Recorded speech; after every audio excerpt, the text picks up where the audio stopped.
Yuk ditempel layarnya yuk.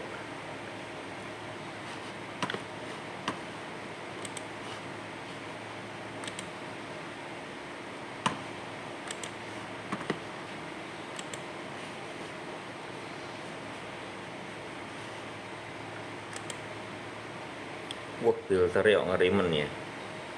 Alcoin session kapan tuh? Lah wis mulai lho ya Halim. Sudah mulai nih, sudah mulai strong lho ya. Sebenarnya kan sudah dijawab dari kemarin-kemarin Halim. Sebetulnya kalau harga yang seminggu sebelum halving itu sudah pembelian tepat. Jadi makanya kenapa kok setelah masuk halving pesan saya tetap sama, jangan jual beli, udah jangan pakai kecerdasan atau kepinteran, karena di dalam setelah melewati halving itu masa yang namanya kita itu menunggu bull run sampai ATH. Jadi yang diperlukan adalah psikis atau mental yang baik aja. Jadi kalau yang sudah beli 1 minggu sebelum halving sudah stacking, tidak usah dijual beli gitu. Makasih Bro Elit. Kadangkala dengan kita kepengen wah ini sudah naik, yang ini belum naik, tak jual dulu, tak kejarin yang lain, malah tidak dapat apa-apa.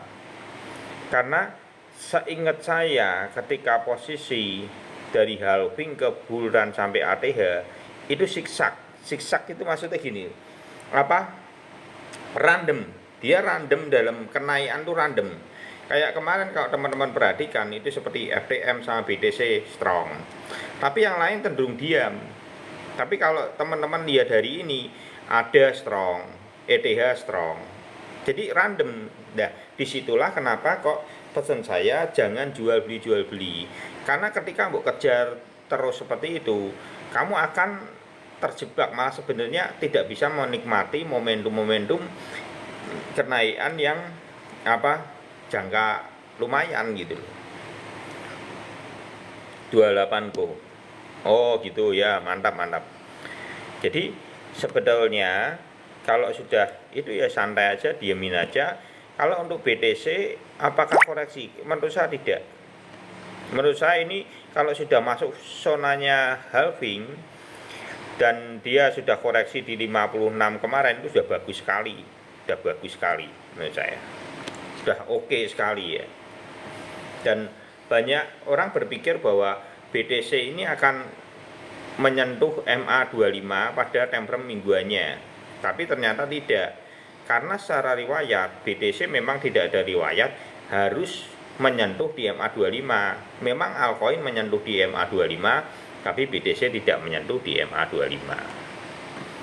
BTC dominan masih tinggi kok, lah malah apa yang nunjem dan langsung krek gitu, malah lebih baik dia tinggi gitu loh, lebih baik dia kentip.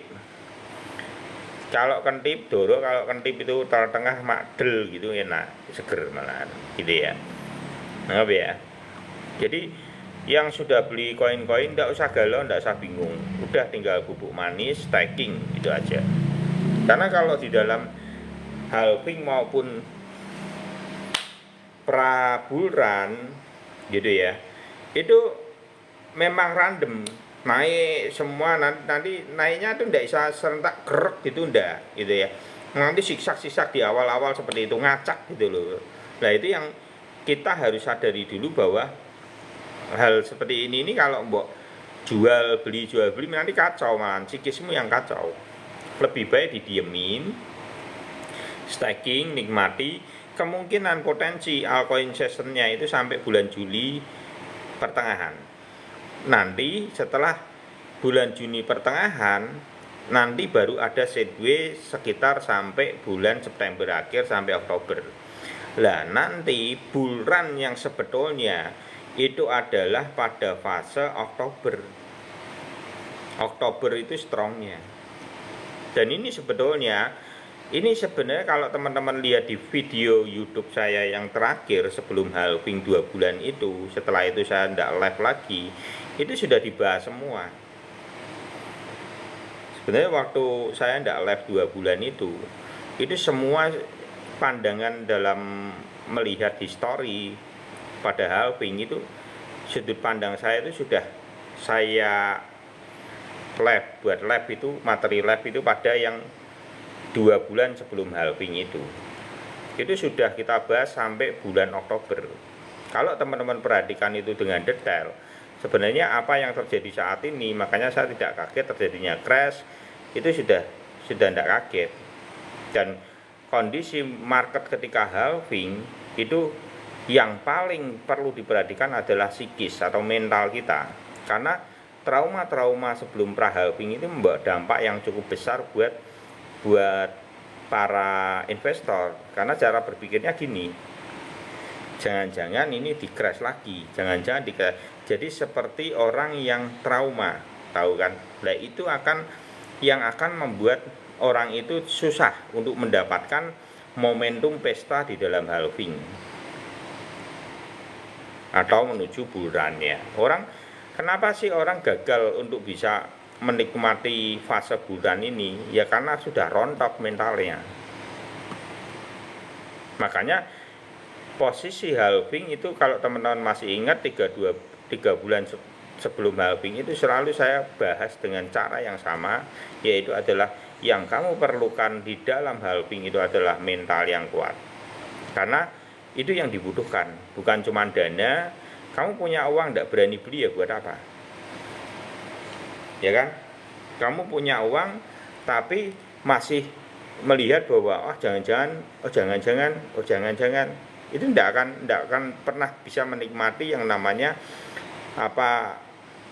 bulan ini gitu loh, pesta bulan ini. Padahal kalau teman-teman sadari bahwa halving ini ditunggu 4 tahunan, bukan waktu yang sebentar. Momen di dalam halving itu, di dalam alam bawah sadar para investor itu sudah tertanam bahwa pada halving itu akan ada momentum di mana ATH baru tercipta. Berani beli tapi tidak punya uang aku, lah itu lebih repot lagi. Kalau ini jangan ditanya bro ya, ini bro elit ini stoknya tidak kaleng-kaleng lah kalau ini. Kita semua kalau yang sudah itu ya, teman-teman yang di Telegram itu memang sudah 1 minggu sebelum halving itu memang kita sudah beli rata-rata. Harusnya kalau yang di grup itu sudah kita bahas terus lah itu. Jadi memang pembeliannya pada kemarin di sebelum halving di seminggu itu harga piro ya, wingi piro ya Bu? Dapat ya? Ya area-area sekitar, aku dapat itu area-area 59-an sih. Untuk BTC 59. Tapi kalau untuk ETH dapatnya malah di area 28 berapa ya itu? Ya 2860-an. Matic. Oke, Matic sih. Matic kenapa? Matic beli aja nggak apa-apa. Udah murah kan?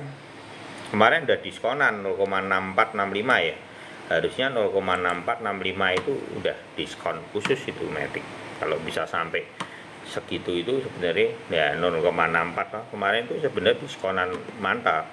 Dan kalau teman-teman perhatikan untuk Matic itu sudah membentuk, satu adalah double bottomnya sudah muncul, dan pada hari tanggal 15 Mei itu muncul candle engulfing di tengah.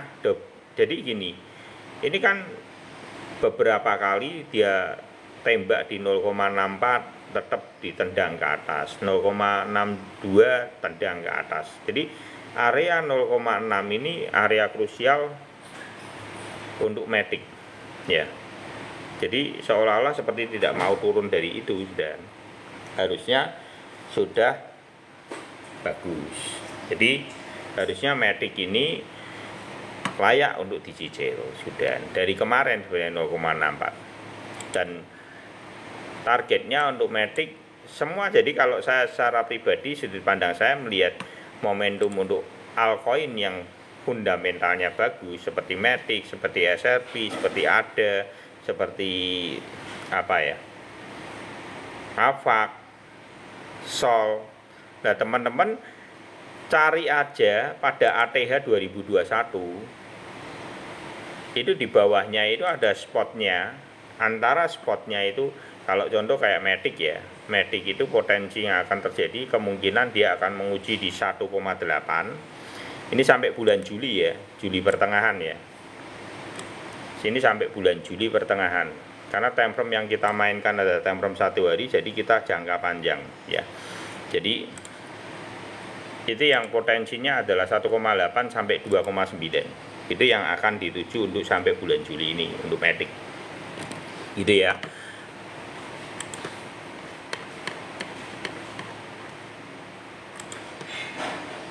Terus untuk ETH ini tunggu aja potensi yang thank you Bro Fari.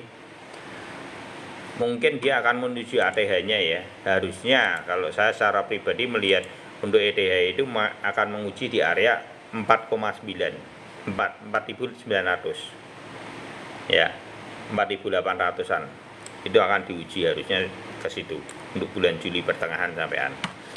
Terus untuk ada potensinya antara 1,9 sampai 2,9 ya, kurang lebih segitu nanti. Makasih ya Bro Fari.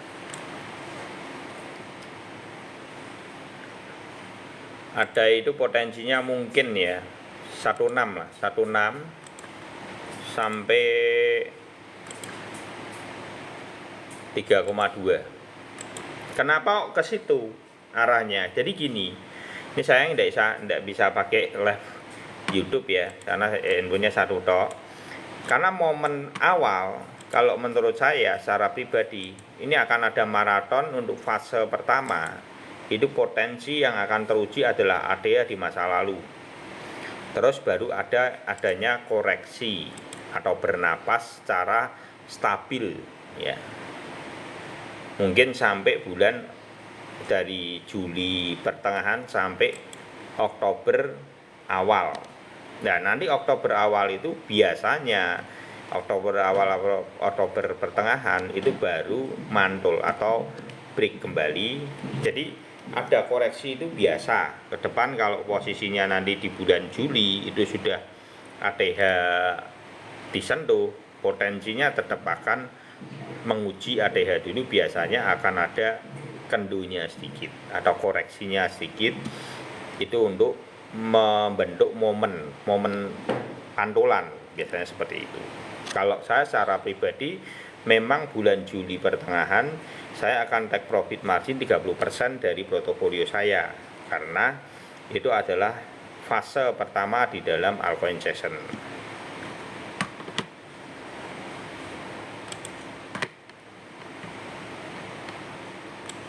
Jadi yang kalau saya secara pribadi sudah dari kemarin orang pada galau mungkin, tapi kalau yang di grup itu selalu konsisten. Saya omong bahwa yang penting kalau yang spot psikisnya yang dibangun. Karena apa? Kita cuman butuh itu, gitu loh. Di dalam halving itu butuh tetek. Kalau orang bilang itu tetek, basa Jawa ini ya. Tahu ya, tetek ya. Karena sudah sehat Om. Oh iya sudah Bro Ilham. Loh kemarin aku live Bro Ilham. Kemarin aku live tapi cuman kayak nongkrong di anakku, di bujuku. Ada beberapa teman-teman lihat sharing-sharing tapi tidak di rumah. Kalau ini kan di rumah bisa lihat chat gitu ya. Kamu mau tanya apa masih bisa. Terus untuk ada itu belum ketinggalan. Kalau mau yang belum dapat ya bisa diambil ya, enggak ada, boleh. Karena memang jadi gini teman-teman, untuk altcoin rata-rata orang tuh bingung. Kalau lihat time frame harian orang akan bingung. Sebenarnya kalau teman-teman perhatikan di dalam beberapa waktu yang lalu saya sudah bahas bahwa yang kamu perhatikan itu adalah time frame mingguan. Yang kamu perhatikan adalah time frame mingguan. Karena dari time frame mingguan kamu akan dapat sinyalnya. Terutama khususnya untuk ada SRP itu kelihatan, coraknya kelihatan. Kalau teman-teman perhatikan time frame mingguan kita pakai benangnya adalah benang MA7, MA25 dan MA99.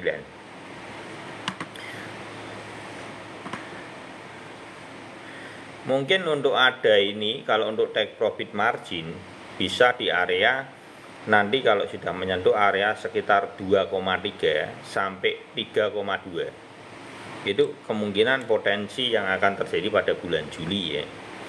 Juli pertengahan itu mungkin ke situ. Kalau saya tidak salah melihat marketnya ya, cara itu. Ya dipantau aja lah. Yang menarik itu sebenarnya adalah FTM. Nah ini teman-teman perlu perhatikan, karakteristik dari FTM ini unik. Loh itu wajar bro, wajar menurut saya. Altcoin session nanti kalau teman-teman jangan kaget kalau setiap malam tahu-tahu muncul bisa plus 60%, 70%, itu wajar, hal yang sangat wajar. Makanya pesan saya, jangan jual beli, wis diem ke, di stacking, wis siap no mental, wis tek gitu toh. Itu pesan saya itu aja. Wis ora perlu pinter-pinteran. Yang menurut aku gitu. Kalau bullrun itu wis saya tidak pakai kepintaran menurut saya butuh keberanian atau mental yang bulat gitu aja. Itu aja. Jadi kalau bullrun ini enggak perlu kita ngerti teknikal menurut saya. History baca oh kurang lebih segini ya wis tinggi banget, sekitar berapa 5 kali take profit dulu, marginnya amankan modalmu ya toh. Nanti Oktober tambah muatan lagi boleh, enggak tambah ya enggak apa-apa.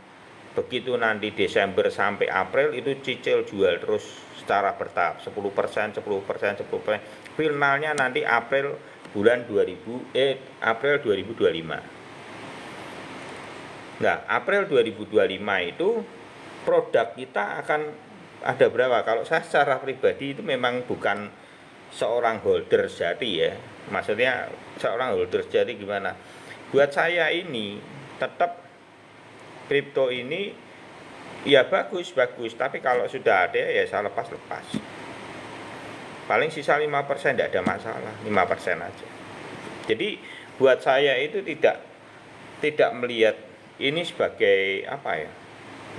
Diem ya, orang ada yang melihat ini sebagai wah tak simpan terus nanti sampai masa depan. Tapi tetap secara siklus seperti itu naik turun ya ngapain kita simpan gitu loh.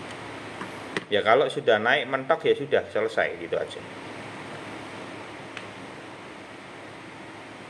Atau koreksi dulu. Ya, naik dari bulan Juli pertengahan. Kalau secara histori itu bulan Juli pertengahan nanti koreksi sekitar 20-30%. Kalau untuk BTC mungkin 20%-an. Itu sudah gede banget. Kalau untuk 20%, mungkin altcoin sekitar 25 sampai 40-an biasanya lebih besar gitu ya. Ya makanya kalau saya secara pribadi mau saya TP sekitar 30% sampai 40%. Nanti kalau mau nambah ya nanti Oktober.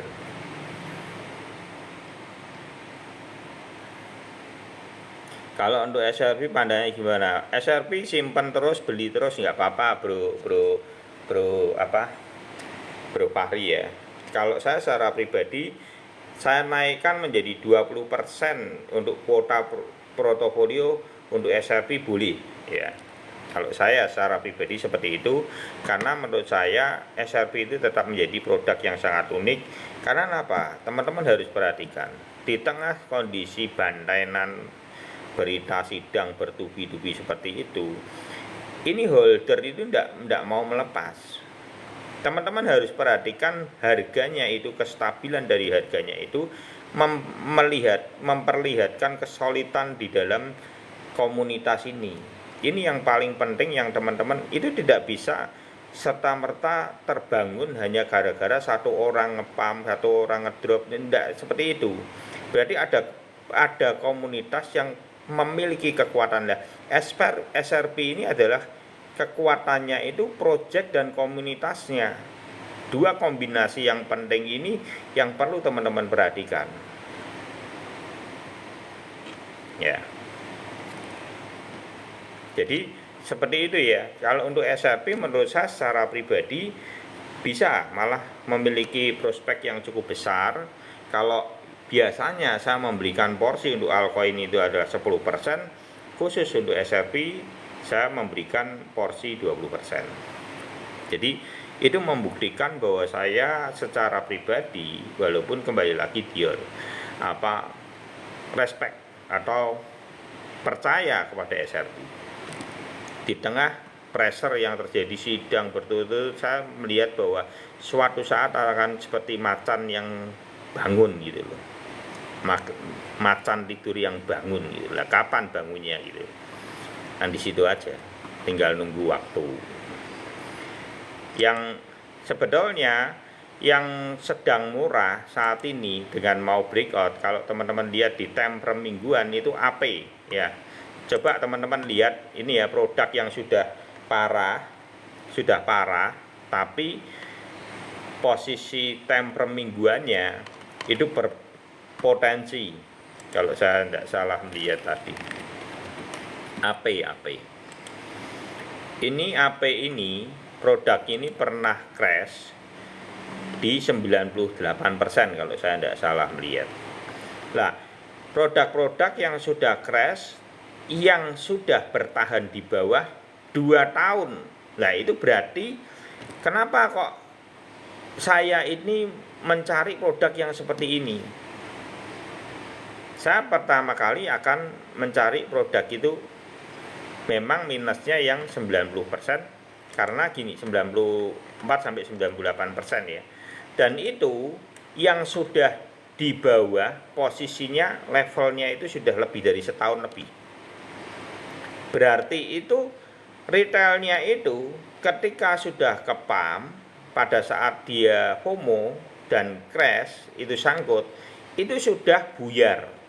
Kalau sudah 2 tahun itu retailnya sudah lelah, biasanya sudah dibuangi barang.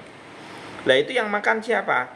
Dua, satu exchange, kedua paus yang mempersiapkan bahwa ngerti proyek ini bagus, udah uangku tak diemin dalam lama dulu untuk bertahan di bawah dulu, seperti tertidur gitu loh. Harga murah sudah gitu ya kan, tinggal nanti momentum pada ketika bulan seperti ini akan dimainkan.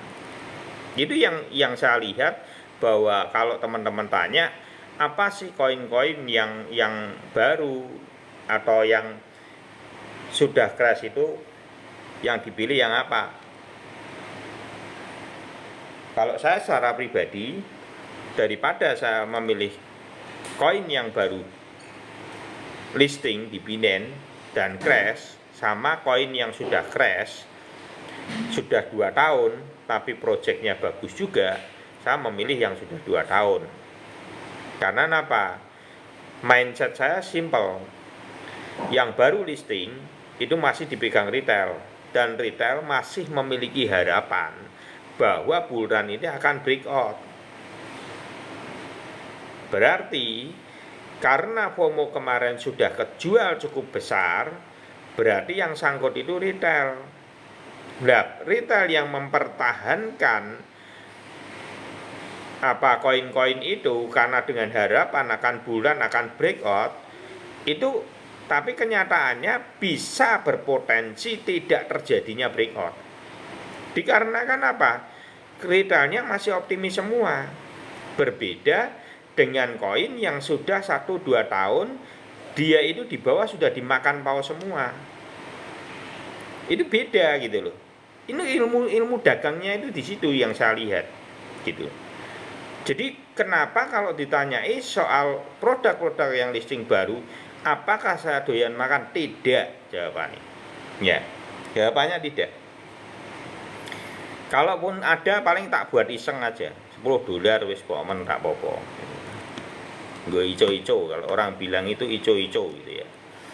Tapi kalau untuk produk-produk yang sudah tahu 2 tahun crash seperti AP, APT, terus GLMR, terus ICP, itu kan proyek-proyek bagus gitu loh. Nah, itu sudah crash 94-98%, tapi dalam kurun waktu yang sudah tahunan, diem di bawah. Nah, itu aku mau beli.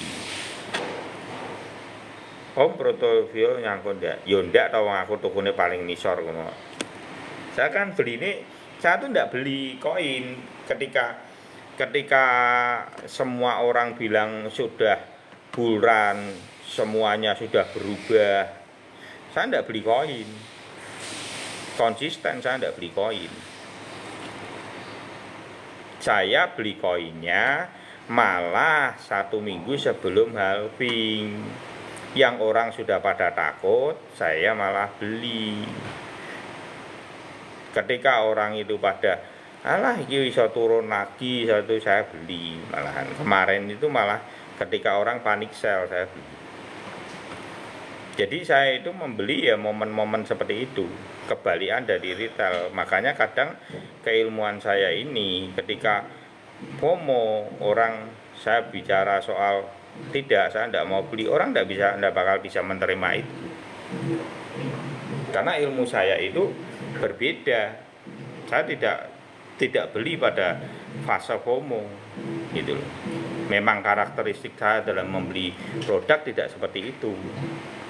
Ketika orang pada takut beli, malah disitulah saya beli.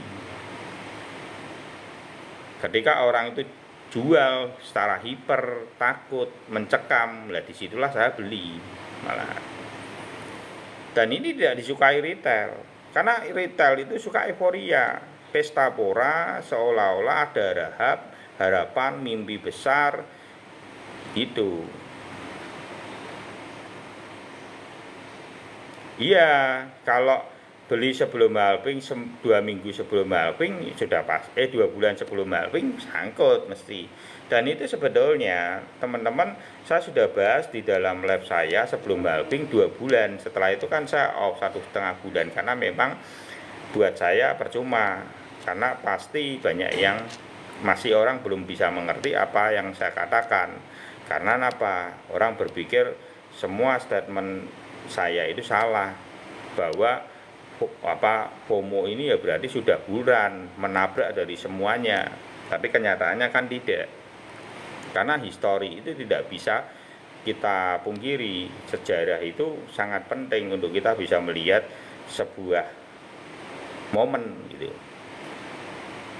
Jadi kalau yang sudah ATH, contoh ya Elite Center itu, kalau kamu sudah posisinya ATH pada saat sebelum halving kamu beli sangkut di situ, masih bisa balik. Kemungkinan kalau tidak di DCA itu potensinya nanti kamu bisanya pulih itu sekitar Juli pertengahan. Moga-moga sudah sampai ya.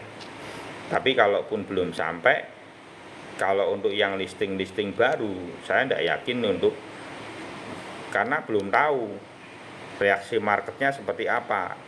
Sudah FOMO setinggi itu terus mau dikemanain gitu loh.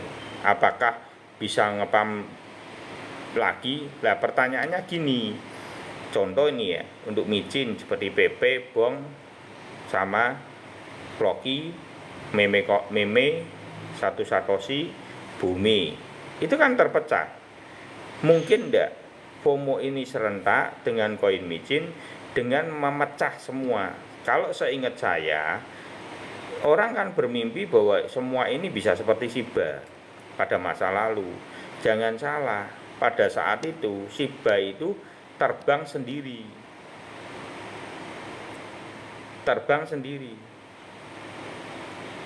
Nah, enggak tahu kalau nanti terbangnya sendiri, nanti diganti lagi sendiri lagi ya bisa juga. Tapi kita enggak tahu lah. Kalau saya enggak yakin kalau itu akan serentak naik semua, itu saya enggak yakin, karena kekuatan retailnya itu akan terpecah. Ya amin, mantap ya, semoga bermanfaat ya.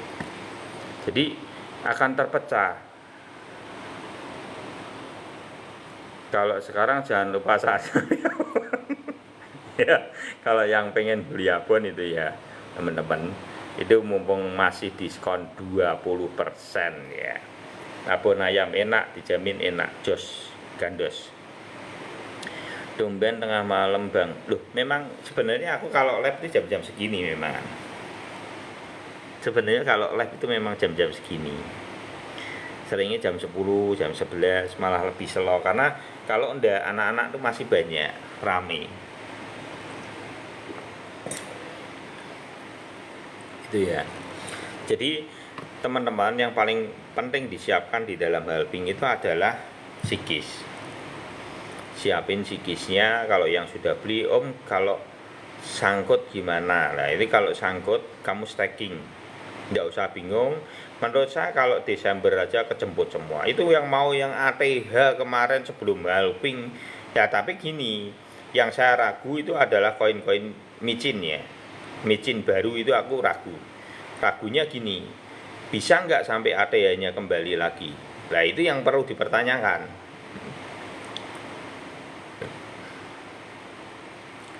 Bang, AEVO bisa bull enggak? Nah, itu juga perlu dipertanyakan.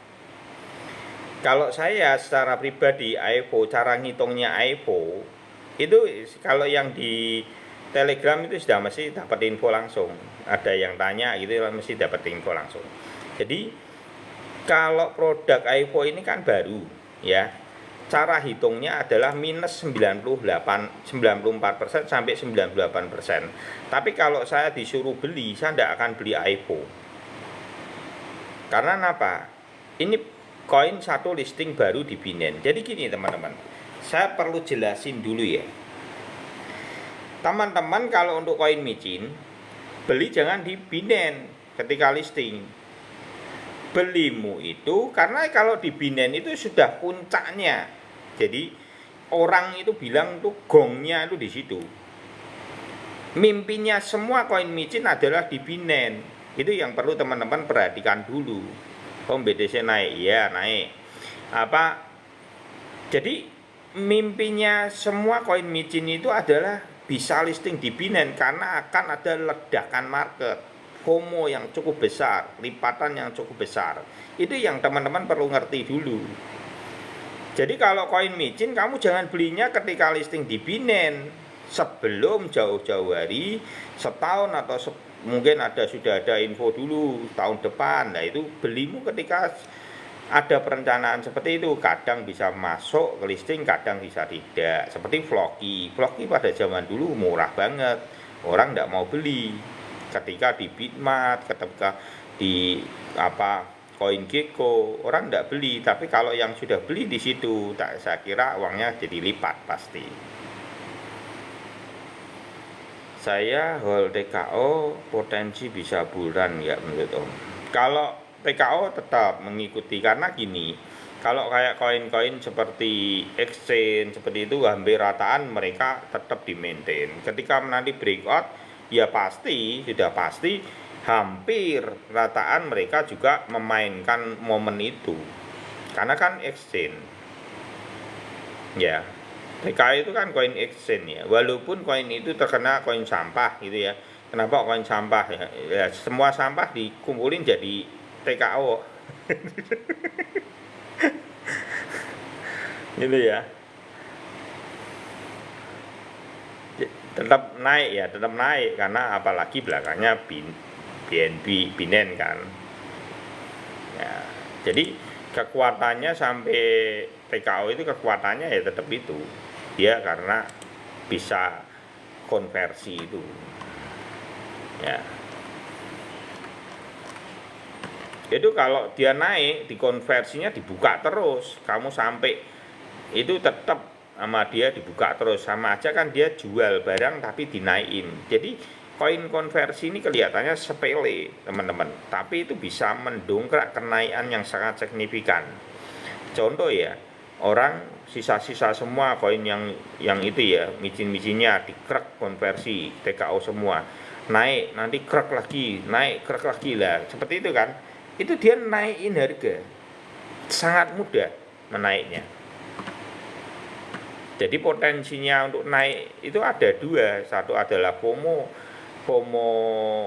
para retailnya, dan yang kedua adalah ketika dia konversi semua koin sisa-sisa koinnya ke TKO, itu akan menaikkan harganya, truk memberi kekuatan, lebih power gitu ya, lebihan.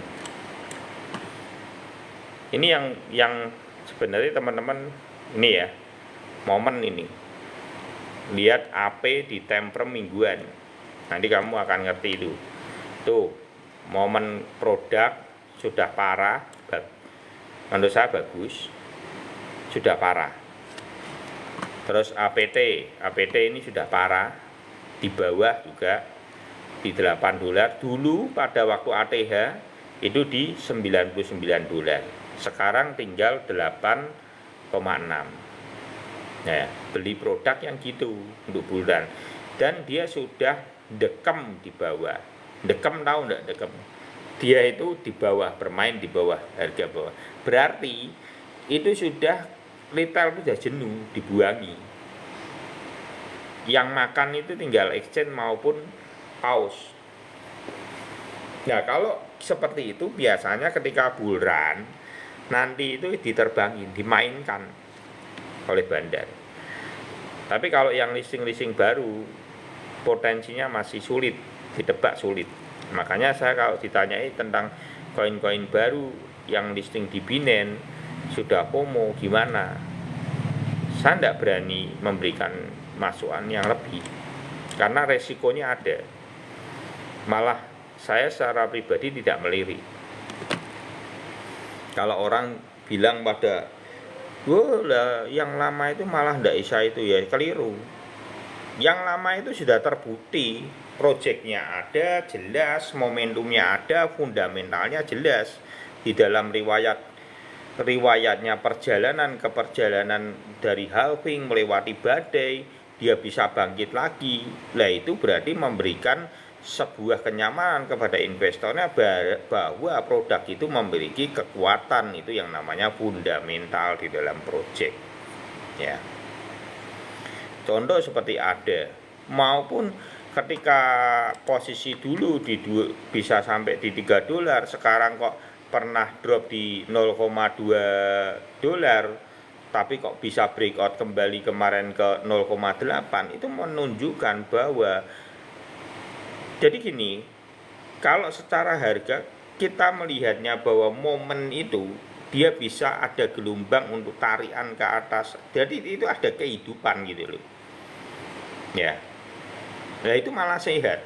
Produk-produk seperti itu malah yang sehat. Kalau saya secara pribadi malah melihatnya seperti itu.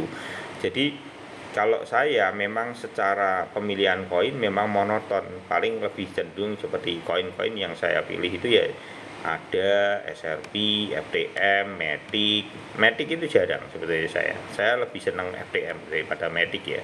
Saya lebih senang FTM karena lebih strong ya, cepat gitu loh. Kalau FTM itu kencangnya cepat dan fokus, konsentrasinya tuh jelas menurut saya.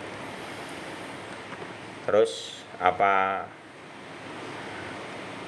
kalau untuk metaverse itu Sandbox. Kalau untuk koin game itu saya lebih memilih Gala. Terus kalau untuk RWA saya lebih memilih ICP. Terus apalagi ya, kalau untuk jaringan seperti produk-produk seperti AVAX, seperti Link itu bagus ya. Itu juga fundamentalnya bagus. Sol gitu. ETH, BNB, BTC ya. BTC itu wajib, harusnya kalau saya secara pribadi wajib 50% itu BTC. Karena semua koin selain BTC itu masih bisa digoyang oleh kita. SEAL bagus. Enggak apa-apa, SEAL kan sudah murah itu, Bro. SEAL udah murah enggak apa-apa. SEAL bagus itu. Produk-produk lama yang masih bagus SEAL, loh ini TRX bisa naik, ISA TRX juga itu ya, Habar TRX itu produk-produk bagus-bagus gitu, cicili, beli-beli sedikit-sedikit enggak apa-apa ya, diamin, di stacking enggak apa-apa. Jangan berpikir bahwa itu produk sudah jadul, sudah itu. Menurut saya malah yang penting ada momennya, dia itu kelihatan project itu, kalau dia itu masih ada napasnya atau tidak itu kelihatan. Dia ada pantulan enggak? Contoh kayak SEAL ini ya, sempat di 0,018. Terus dia sempat breakout lagi di 0,045. Jadi di situ dia menunjukkan kapasitasnya, mampu mendobrak kembali. Enggak flat. Nah, itu bagus malah. Nah, sedangkan ini harga sudah mulai murah ini. Ya. Sempat menyentuh 0,002 itu 0,02 itu murah. Beli aja, staking, beli di staking, nanti Desember buka. Kalau yang koin micin-micin lebih enak di ya plus minus lah ya. Apakah di bulan Juli di take profit atau enggak, nanti lihat dulu aja. Ada beberapa yang bisa di take profit di bulan Juli pertengahan, ada yang tidak. Nanti dilihat, dipantau aja. Ya teman-teman, buat yang suka abon bisa colek ranjang kuning. Itu abon ayam ya teman-teman. Kita belum keluar abon sapi juga sebenarnya ada. Cuman enak. Ya 200 gram enak dan asli. Ya. Gitu ya, cukup teman-teman ya. Ini untuk BTC masih 67 ya posisinya ya. Oh ya lumayan ya, sudah 67. Sudah mantap lah. Ya tinggal menikmati aja teman-teman. Pesan saya ndak usah galau. Iya, ndak usah galau ya. Tetap kembali lagi saya ingatin bahwa di dalam momentum halving menuju ke bulan itu yang dibutuhkan bukan kepintaran dan bukan cuman dana aja, tapi yang dibutuhkan adalah mental yang aman, menyongsong bulan dengan ya santai, tinggal tidur, staking yang sudah beli di harga murah, harga seminggu sebelum halving udah staking, diemin. Nanti bulan Juli pertengahan dilihat apakah bisa take profit. Ya, ini sudah jam 12 sih. Ya, gitu ya. Cukup ya. Oke. Ngantuk. Orderan gua bingung aku. Besok meh itu dulu. Apa nyiap-nyiapke untuk kiriman harus itu. Itu ya teman-teman. Terima kasih buat semuanya, untuk Bro Elit, ya amin bro, sama Bro Ilham, Bro siapa? Fahri, mana Bro Fahri? Bro Fahri.